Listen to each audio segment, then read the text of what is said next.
Ladies and gentlemen, welcome to yet another episode of PaTebhuru with yours truly, Swagger Jim.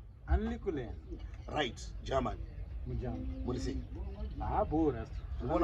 Panning sensitive enough got to an airpie. PaTable. Right. Panning air with who's there to sit like this? Sinhi Rakabviswa. German. Mugara comes to the Sinhi Rakabviswa. German. Sinhi Rakarato Famba Mugonam Jama. Rato goes 9 months, almost the Mugona.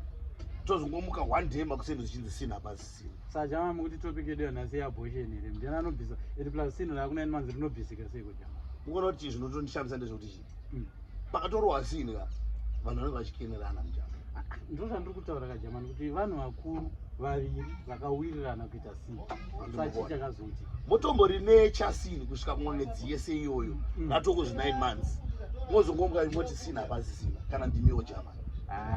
But you will not see German. I think time you but I got to but we got my preparation, my Gigi. But now I'm not around.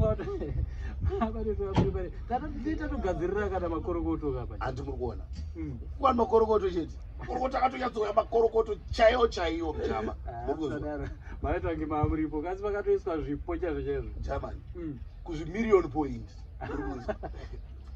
Musega German. Million points. Because I'm going to see about the scene. I'm the guns wrong, my turns is million point saving in regular. Some I'm talking about scene. I was in a Murtaman, Mugona, that also care and those in the German. Still, you German. It is in a teeny point German. And I told Batabox in our Jumjinzi, Tanzu. Tika question among German. Tika take a embassy bus. But I'm not busy. Like serious Muga Risipo. Taka Temba. But is it? In my time, Miranda and I got a German.